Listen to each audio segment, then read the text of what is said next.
Что ломаю, что ну. Короче, тост, я хочу сказать, тост, да, всем. Это, короче, этот тост посвящается всем достойным. Тацул, соответствуешь раскачивать, тяжь, паник, шоу, что было, короче, тацул, движение, что тосты, там, я это скажу. Таких мурзилок нету, да, чисто по понятиям, чисто нашинский, кругюса, братану, зонтику, зенди, да, бывалый пацан тоже. Просто для бродяг один тост замутить можно, да, для профилактики, ну и... Короче, где бы мы ни кайфовали, да, сейчас у нас там хоть поляна на штуку, на две, там разницы нету. И некоторые пацаны сидят, там бывают же пряники, черри, там на миллион зелени, короче, там бывает где-то на Канарах, разницы нету, бля. Ну просто мы, пацаны, да, типа, 3 года металлом питались, решетки грызли, мешками пули глотали, кровь ведрами черпали, зубами окопы рыли, бля, на нас танки буксовали, на минном поле 3 гола забили, медведя за зверя не считали, 4 ходки, 8 побегов, сами себя боимся, бля. И любому прянику скажем, слышь, олень, бля, отойди на 50 км, а то я художник не местный, попишу, обижаться будешь. Это не мурзилка выученная, там, не стихотворение вызубренное. Это сложившаяся форма общения в течение определенного времени среди узкого круга бродяг, да.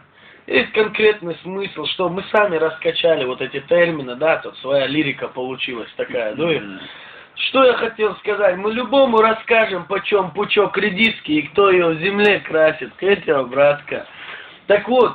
Вот этих пряников, хоть где бы, вот он на Марсе будет, там, день рождения отмечать, или тему раскачивать, или просто что-то.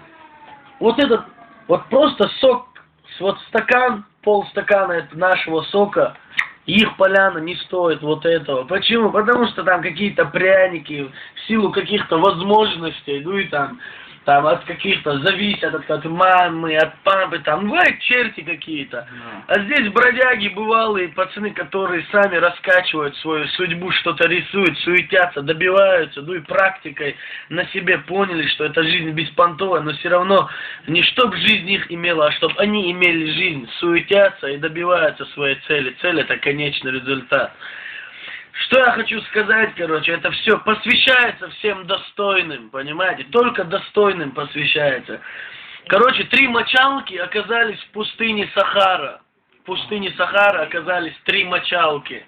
Ну, 3 тёлки. Короче, они нашли джина там, потерли его, и ну одна трёт.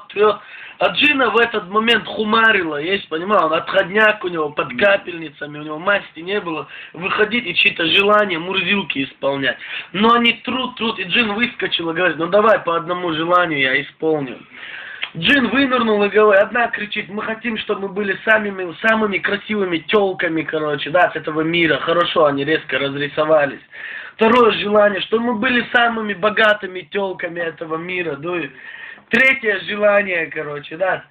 Она говорит, дайте нам сюда сейчас самых достойных, самых таких бродяг на мурмулях пацанов, ну и...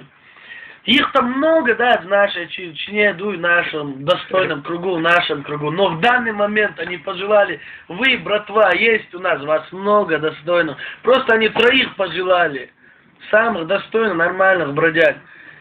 3 пацана, дай сюда, джин, давай нарисуй нам. Когда они сказали, джин сказал, дорогие мои, это желание я не смогу исполнить. Почему? Потому что в данный момент они сидят в городе Грозном, в кафе под орехом, их зовут Зелим, Рустам, Зайди, они хавают шашлык там, так децл, балуются, дуют спиртное для общего кайфа, в конечном итоге под природным кайфом, и у них нет желания до вас, мочалок, здесь рисоваться, чтобы вас удовлетворять. Я не могу исполнить это желание. И это все...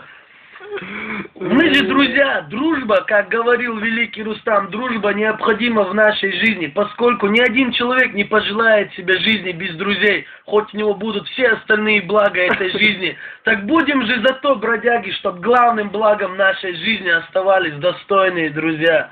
Аллаху Акбар. Конец нашей темы, но мы продолжим еще. Аллаху Акбар.